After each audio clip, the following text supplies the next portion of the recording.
Una de las cosas que más nos interesa desde el consultorio de la Buena Vida es que ustedes tengan un conocimiento bastante simple y sencillo, pero muy amplio acerca de lo que es la medicina moderna, la medicina actual, que aprendan ustedes a conocer de boca de los invitados expertos a los que traemos al programa cada mañana, cada día, con mucho esfuerzo para que ustedes tengan información de primera mano útil que les va a servir, primero para que eliminen esas distorsiones, esas confusiones que están sustentadas probablemente pues muchas de ellas en leyendas urbanas o en cuentos de internet, y luego para que ustedes a la hora de tomar una decisión con respecto a su salud, por lo menos puedan siquiera recordar algunos de los programas que hayamos hecho con respecto al tema que a usted le interese saber.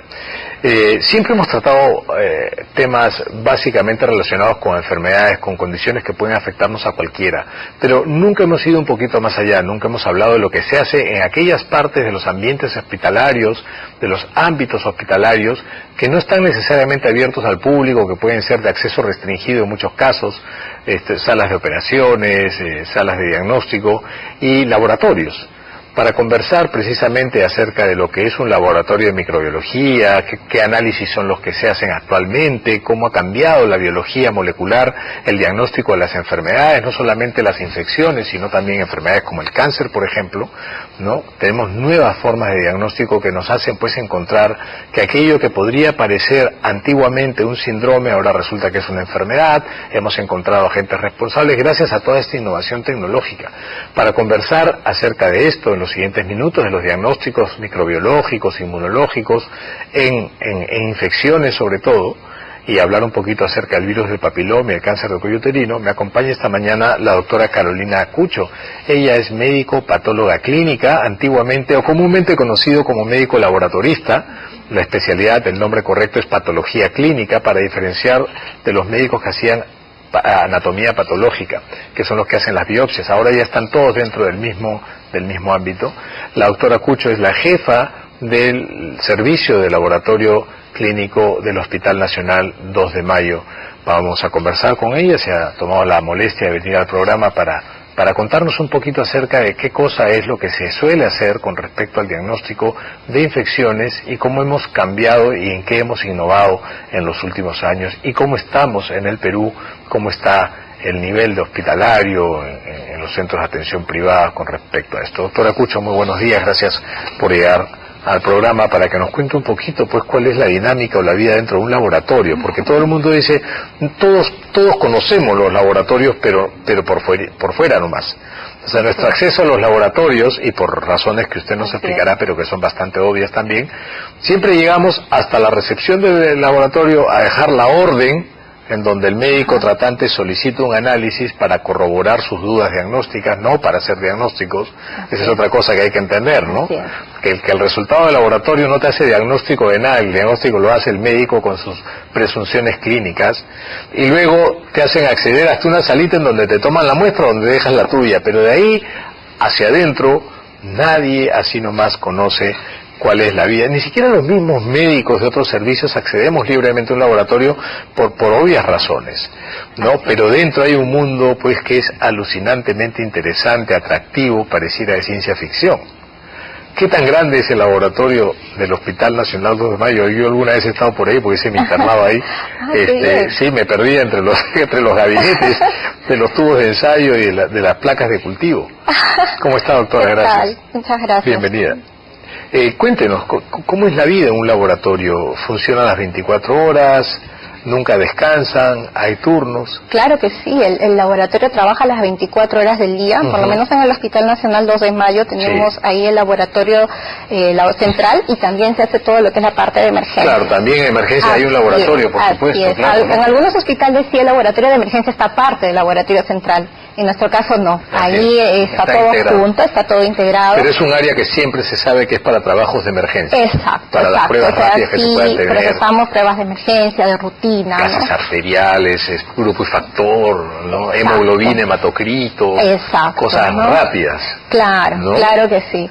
Nosotros ya le damos la prioridad a todo lo que es emergencia, se le da la prioridad, ¿no? Todo lo que venga de emergencia, de la unidad de cuidados críticos, también es lo que nosotros le damos la prioridad en cuanto a las pruebas de laboratorio. ¿Por qué razón el acceso al laboratorio es restringido al personal del laboratorio? Bueno, mejor dicho, al personal médico, al resto del personal, ¿no? Claro. Básicamente se permite solamente, está es. exclusivamente restringido y solamente el personal laboratorio puede estar. Así es. En general es restringido para todo el mundo, ¿no? Claro, claro que sí, ¿no? Desde la puerta de ingreso, porque nosotros ingresamos, por ejemplo, con un photocheck, ¿no? Entonces ingresamos con un photocheck y para poder acceder a todos los ambientes, ¿no?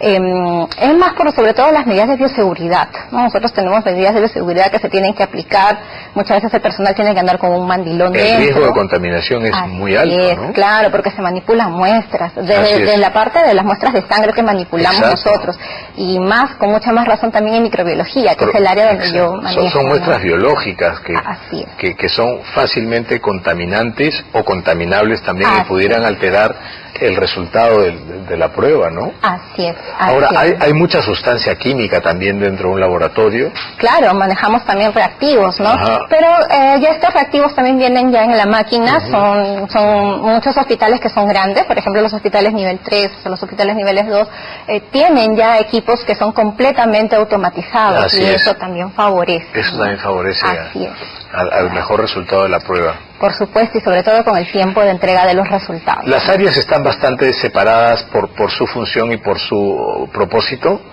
Sí, tenemos áreas, por ejemplo, de lo que son áreas de automatización, en la cual están solamente todo lo que son equipos automatizados y se trabaja con la muestra de sangre, por ejemplo, el suero, ¿no? Y son equipos inteligentes. Así es. Computarizados todos que se programan para el análisis que se quiera tener. Así es. ¿Independientemente de la muestra o básicamente trabajan con muestras de sangre? Por ejemplo, si hablamos de inmunología o bioquímica, es muestras de sangre, suero.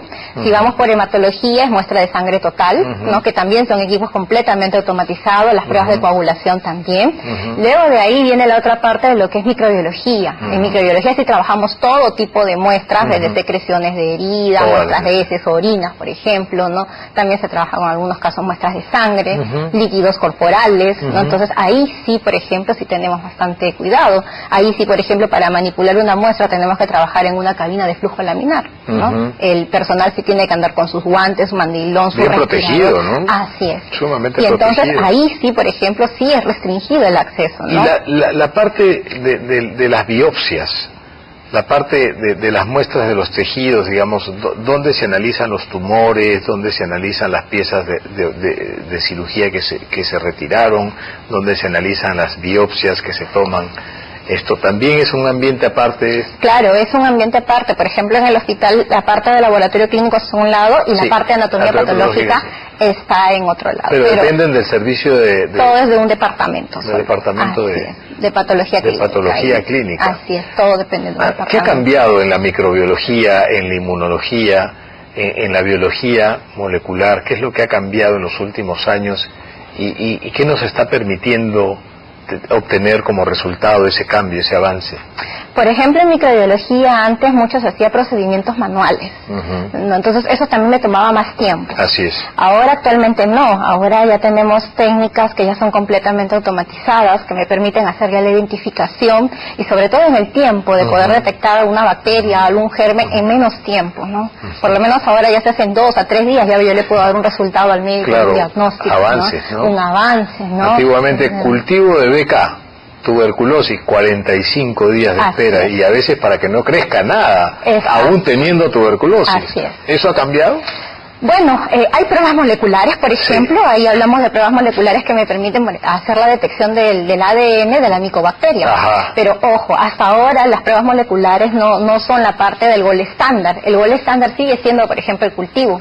Pero el cultivo también ha cambiado, porque ahora hay cultivos automatizados de micobacterias, claro, que me permiten el tiempo de detección más corto. Más corta. Por lo menos en 10, 15 días. Claro, lo que antes era 45 días, ahora es en la tercera parte del tiempo. Así es. 10, 15 días, imagínense, ¿no? Exacto, ¿no? Y más sensibles también.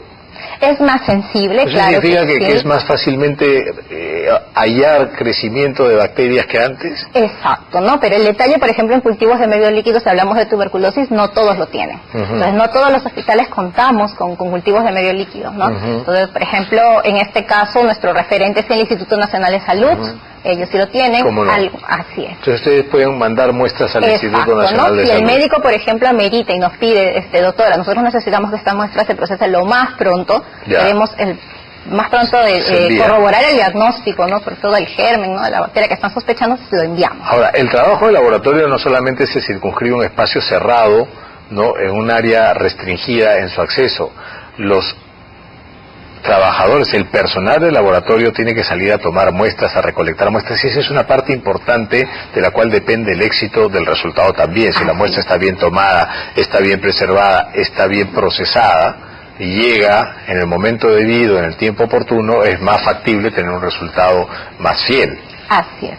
¿No? Exacto. Y ¿no? hay que entrenar ese personal. Claro, hay un personal que es el personal técnico que está capacitado para hacer la toma de muestra, ¿no? A veces, muchas veces los médicos creemos que podemos tomar tranquilamente una muestra, pero a veces, por ejemplo, si es que tomamos mal la muestra, si es que, por ejemplo, estamos punzando cada rato y no encontramos la vena, tenemos riesgo de hacer puedan tener alteraciones de algunas pruebas de laboratorio, como por ejemplo los electrolitos, ¿no? Que puede pasar. Claro, el tiempo influye, ¿no? En un análisis de sangre arterial para gases arteriales, eso tiene que ser inmediato. Tomas la muestra, tienes que taparla para que no entre más oxígeno y ahí procesarla para saber cómo está por dentro el paciente, ¿no? Metabólicamente hablando. Así es. Ahora, parásitos también es parte de microbiología. Inmunología. Cuando hablamos de inmunología nos estamos imaginando, pues, el Enterprise o la estrella muerta, algo de ciencia ficción, pero es que realmente los anticuerpos, el sistema de defensa funciona de manera muy parecida. Pareciera una película, se podría hacer una película de ciencia ficción si habláramos, por ejemplo, de la manera en la que los virus nos infectan y cómo nuestras defensas se van organizando y se van estructurando. Pareciera una película de ciencia ficción y de corte político si hiciésemos, pues, un tema relacionado con las enfermedades autoinmunes, cómo se empieza a desorganizar nuestra inmunidad y empieza a hacernos un golpe de estado y nos empieza a atacar. O sea, es increíble el avance tecnológico. ¿Qué hay en un laboratorio de inmunología y qué pruebas son las que se enfocan y se orientan? ¿Para qué tipo de especialidad es más útil la inmunología o el inmunodiagnóstico? Claro, en inmunología, por ejemplo, vemos la parte de marcadores tumorales, o sea, toda la parte oncológica. Vemos también la parte de infecciosas, todo lo que son de anticuerpos de las infecciones, sobre todo las infecciones muchas veces del tipo viral, ¿no? Hepatitis, VIH, hepatitis B, C, A, ¿no? Las más frecuentes. Todo lo que es toxoplasma, rubiola, citomegalovirus, también se hace en la parte de inmunología infecciosas, ¿no? Entonces, y por otro lado también están lo que son las hormonas. Ahí también manejamos todo lo que son hormonas, TSH, ¿no? Hormonas de la tiroides, ¿no? Que están relacionadas ahí, ¿no? Entonces, eso es lo que nosotros manejamos, por ejemplo, en inmunología. Ahora, es cierto que también primero se comienza con una muestra de sangre para hacer detecciones de anticuerpos, pero posteriormente algunos de estos anticuerpos necesitan ser corroborados con otras pruebas más, porque muchas de las pruebas en el laboratorio, hablamos de infecciosas, son pruebas de tamizaje. Entonces, como una primera parte, pero muchas de esas tienen que ser corroboradas con otro tipo de pruebas que lo hacen algunos centros. En inmunología siempre funciona así, ¿no? Por lo menos para enfermedades infecciosas, los diagnósticos inmunológicos, VIH-Sida, ¿no? Así es. Primero es una prueba de tamizaje, ¿no es cierto?, que tiene una base inmunológica, pero básicamente es para despistaje. Si te saliera positivo tendrías que corroborarla. Así es. ¿No? Eso sucede con mucha frecuencia. Ahora, se utiliza más las pruebas inmunológicas para hacer diagnóstico de infecciones virales que pruebas inmunológicas para hacer diagnóstico de enfermedades bacterianas, de infecciones bacterianas. Se utiliza, digamos, en la parte microbiológica, la inmunología es más útil para hacer diagnóstico de virus porque es más difícil cultivar un virus, aislar un virus. Necesitas una tecnología mucho más sofisticada, cara y grande además. Exacto, ¿no? Por ejemplo, hay algunos virus que sí se puede detectar por anticuerpos, pero otros no. Entonces, en el caso de otros no, como por ejemplo el virus papiloma, ¿no? Pongamos el ejemplo del virus papiloma humano. El virus papiloma humano no va por sangre. Ellos más infectan o atacan más a las mucosas, a los tejidos. En esos casos, por ejemplo, tengo que trabajar con pruebas moleculares. Como esta, claro. Así es. Ahora vamos a hablar de las pruebas moleculares para lo que es el virus del papiloma. Vamos a hablar de unas particularidades de los virus, pero tenemos antes una llamada telefónica. Claro, es Marisabel que está en Surco. Marisabel, buenos días. Gracias por llamar al programa. ¿Cuál es tu consulta, por favor? Sí, buen día, doctor. Llamo en principio para felicitarle por el programa, que siempre lo sigo. Gracias. Y también para hacerle una consulta porque estoy muy preocupada. Hace poco estuve en el dentista y mientras me revisaba vio que tengo unas cositas como unas ¿cómo explicarle? Con unas inflamaciones en la lengua, y el doctor me dijo que era papiloma. Realmente he quedado muy asustada y preocupada y quería saber si eso es posible. Todavía no he hecho ningún examen. ¿Te dijo papiloma te dijo papiloma o papilitis? No, me dijo papiloma y me quedé asustadísima. Ya, ok. Bueno, Marisabel. No he hecho ningún examen, pero a simple vista, o sea, no es una lesión grave. Lo que tengo como unas cositas que alguna vez me dijeron que era por el estrés. Ya, no son heridas, ¿no? No es herida. Tampoco es son... como un afta que a veces sale, ¿no? Pero el afta es una heridita que tiene un centro blanquecino, ¿no? No, esto no es así. ¿Y hace mucho que lo tienes? ¿Perdón? ¿Hace mucho que lo tienes? Sí. ¿Más de 2 semanas? ¿Perdón? ¿Lo tienes más de 2 semanas?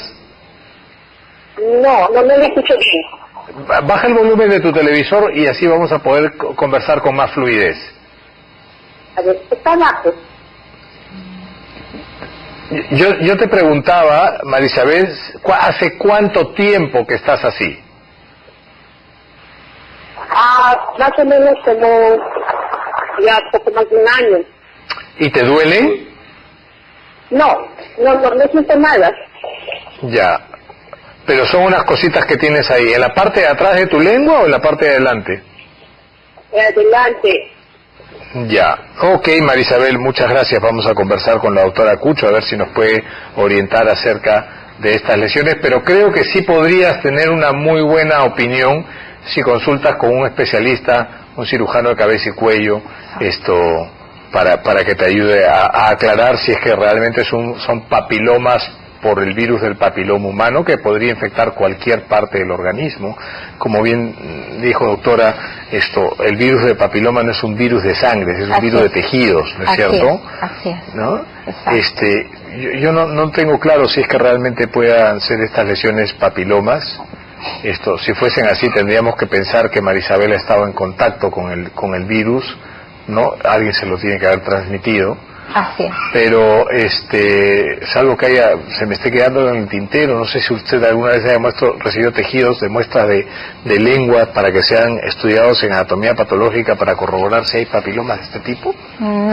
No, pero en todo caso quien lo podría ver sería cabeza y cuello, el cirujano de cabeza y cuello. Yo creo que sí. Para hacer una pequeña biopsia tendría valdría la pena, ¿no? Si te han dicho que es papiloma, valdría la pena que consultes con un cirujano de cabeza y cuello, no te asustes. ¿No? Si mira, lo tienes tanto tiempo y no te ha pasado nada más, que lo más probable es que sigan ahí, o de pronto han estado ahí toda tu vida y tú ni te has enterado hasta que alguien les puso nombre y apellido. De todo puede suceder. Mi lectura es que si lo tienes más de un año y no te ha pasado nada, lo más probable es que no te vaya a pasar nada con eso. Para tu tranquilidad, quieres una opinión más sesuda, busca un cirujano de cabeza y cuello. Doctora Cucho, los virus, que la mayoría de ellos pues tienen características tan particulares, pero hay una que es común a todos los virus, que los virus no son seres vivos, ¿no? Son moléculas, moléculas que tienen características de seres vivos porque se reproducen, ¿no? Y tienen hijitas idénticas a ellos, o hijitos idénticos a ellos, ¿no? El virus es un pedazo de proteína, ¿no? Es más, ni siquiera tiene sentimientos, ¿no? ¿Por qué es tan difícil hacer diagnósticos virales y con qué contamos actualmente en el laboratorio clínico para identificar virus que podrían hacernos tanto daño como el virus del papiloma humano? ¿Qué tanta cantidad de muestras de papiloma procesan ustedes en un hospital tan grande como el Hospital Nacional 2 de Mayo? A ver, comencemos primero con la primera parte de los virus, ¿no? O sea, las pruebas actualmente, lo que existe en el diagnóstico para el laboratorio para virus, primero son anticuerpos, ¿no? Dependiendo también qué tipo de virus, anticuerpos por sangre. Que eso lo detectamos con una muestra de sangre, se centrifuga esta sangre, tenemos suero, y a partir de ese suero procesamos los anticuerpos, ¿no? Ahora, muchos de los virus también necesitan corroborar estas pruebas de tamizaje, ¿no? Y tenemos que hacerlo por pruebas moleculares, pruebas de biología molecular que van a permitir detectar el ADN de estos virus, ¿no? En el cuanto a lo del virus papiloma, por ejemplo, ¿qué es lo que pasa, no? Nosotros más procesamos, por ejemplo, células cervicales células provenientes del tracto del cuello uterino, así es, del cuello uterino, y se trabaja como le decía, con las pruebas moleculares que nos permite hacer detecciones también de tipos, porque no solamente es decir tengo papiloma, pero ahora hay que ver si es papiloma de alto riesgo o de bajo riesgo. ¿Siguen recibiendo pruebas de Papa Nicolau? ¿Se sigue haciendo rutinariamente en consulta el Papa Nicolau? Sí, claro. Porque es bueno, bonito y barato, ¿no es cierto? Así es. Una de las corríjame si me equivoco, doctora, pero una de las características de la innovación, de la sofisticación y del avance tecnológico en la investigación en medicina aplicadas al laboratorio son extraordinariamente buenas, pero son mucho más caras también que las pruebas convencionales. Nos han ahorrado tiempo, nos ahorran un montón de procesos, inclusive recursos humanos, pero son muy caras, los reactivos son caros, las máquinas son caras, y a veces en 2 o 3 años esa máquina ya hay que cambiarla porque no funcione, sino porque ya viene una nueva que es mejor, ¿no? Y eso probablemente podría encarecer los costos. Por eso es que siempre vamos a necesitar de pruebas sencillas y baratas, y el Papa Nicolau sigue siendo una extraordinaria alternativa, ¿no? Claro, sigue siendo todavía, pero hay que también recordarle que el Papa Nicolau también tiene una sensibilidad baja. Correcto, ¿no? Es cierto. O sea, de todas maneras, a pesar de que tenga Papa Nicolau negativos, puede ser que la paciente... Sí, puede ser que la paciente, claro, cómo no. Por eso es que es importante que además de la prueba existe un médico que interprete e individualice cada caso, ¿no? Así es.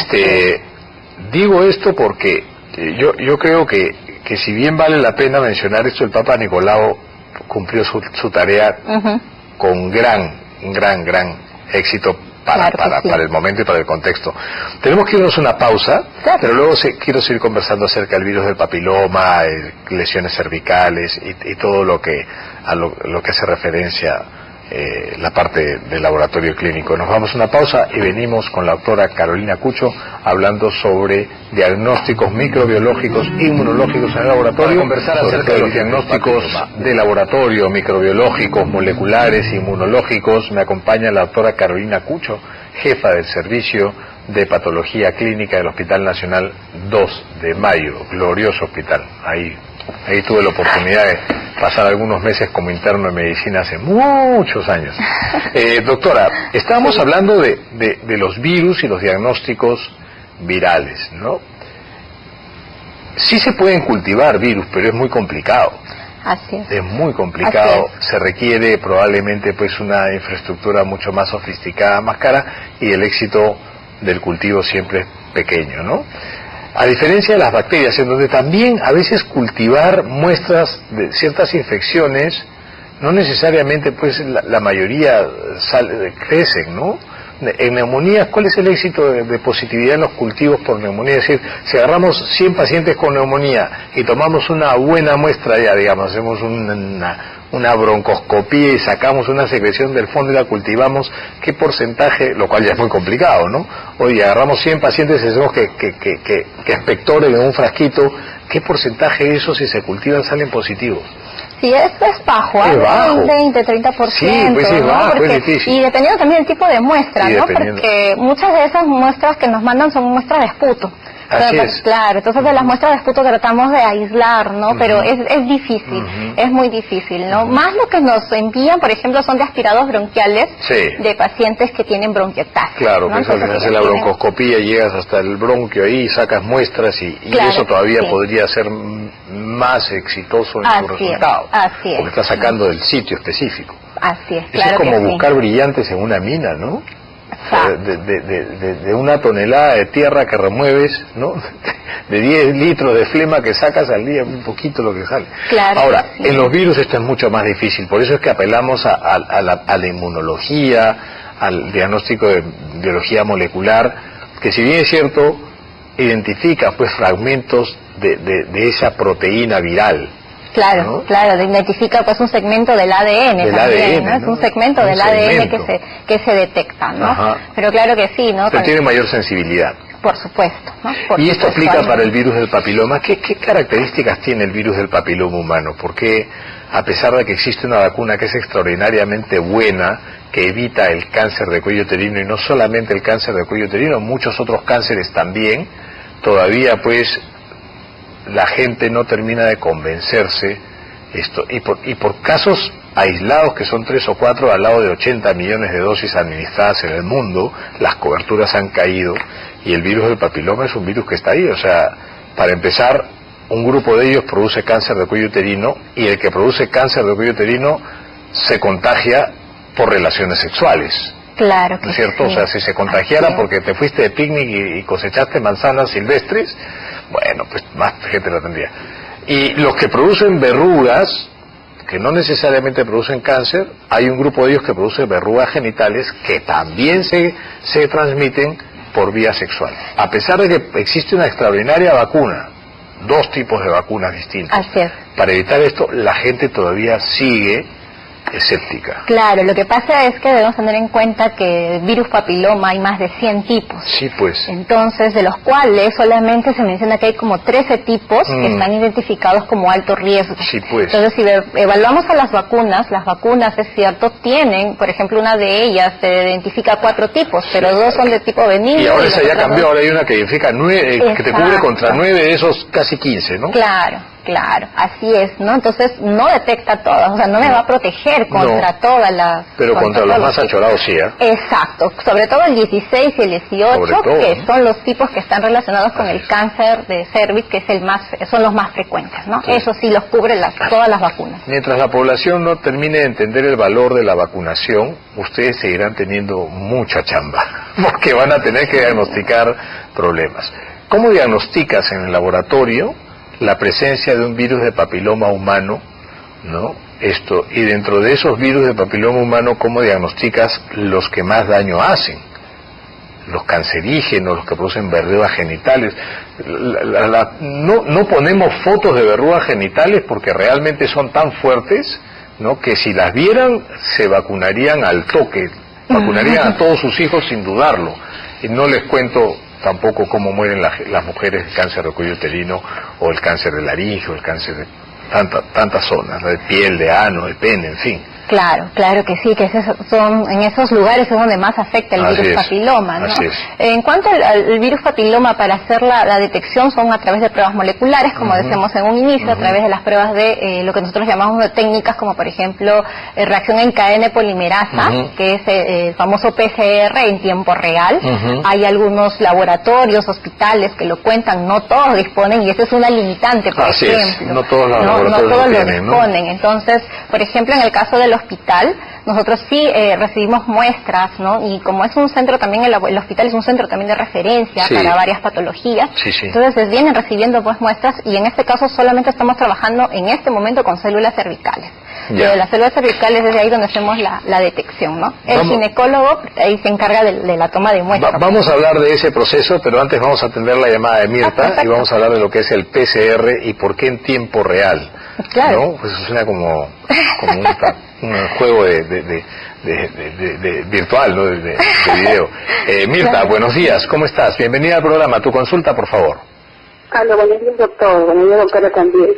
Doctor, mi consulta es la siguiente. Mira, hace como un mes me saqué Papa Nicolau, en la cual me salió que tenía colpitis. Así me salió la colpitis, bueno, el resultado negativo dice Gardnerella, algo así, Gardnerella. Y a de las cuales me mandaron a la metronidazol, que tomara en la mañana y en la noche. Lo estaba haciendo, pero hace como 2 o 3 días atrás sentí un poco de picazón en la parte de los labios de la vagina, la cual me fui a ver, y la doctora me dijo de que posiblemente sea herpes. Pues quisiera que por favor me ayude con la respuesta, y la doctora también, porque no tengo lo que es verruga, o sea, verruga no la hay, ¿no?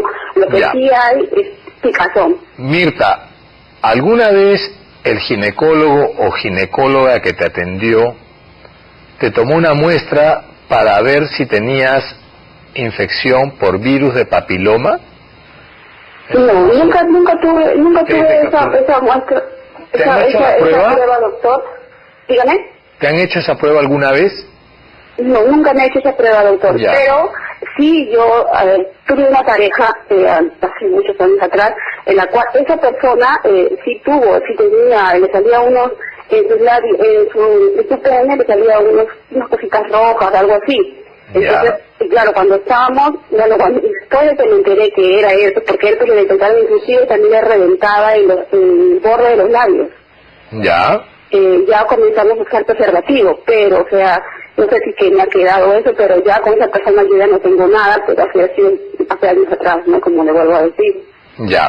Ok, Mirta, vamos a conversar acerca del herpes, vamos a conversar un poquito acerca de lo que significa tener colpitis, y qué cosa sería pertinente que hicieras como siguiente paso. Un beso para ti.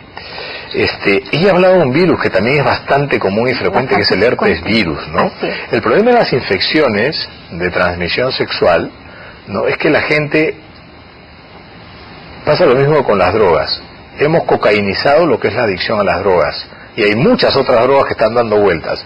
Nosotros hemos HIVificado, hemos sidificado las enfermedades de transmisión sexual, ¿no es cierto? O antes del VIH-Sida habíamos gonorreizado o sifilizado la visión de las enfermedades de transmisión sexual. Pero hay un montón de enfermedades de transmisión sexual que la gente no tiene ni la más pájara idea que es una enfermedad de transmisión sexual. La hepatitis B, por ejemplo, también es considerada una enfermedad de transmisión sexual y la gente no lo ve como tal. Los herpes virus también, la clamidia también, el papiloma también, ¿no? Y también la hemos estigmatizado porque creemos que porque tenemos o somos portadores de una condición de esta naturaleza somos promiscuos, y no es así, no es necesariamente así. Pero eso complica el panorama, porque no todos los virus producen síntomas. De hecho, no todas las infecciones son sintomáticas, y probablemente el caso de Mirta sea uno de tantos, ¿no? Que no saben pues que tienen y están suponiendo y qué sé yo. Hablemos un poquito del herpes virus para hacer un paréntesis del papiloma. ¿Es fácil diagnosticarlo? Generalmente si no tienes esto.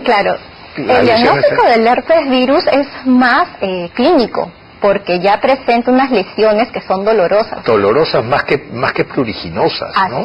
Así es. Los hongos pican. Exacto. Cuando ella mencionó de lesión que le ocasionaba prurito, no parecía. Yo pensaría más en hongos, ¿no? Claro, podría ser un hongo, ¿no? Pero para ese caso, por ejemplo, si es que sospecha de hongo, tendría que ser el herpes duele y se ve la lesión. Así es, se ven las lesiones. Ahora, si es que yo quisiera corroborar que de verdad sea herpes, entonces tengo que pedirle pruebas de sangre. Claro. El anticuerpo del virus herpes. Correcto, para tener una idea de esto.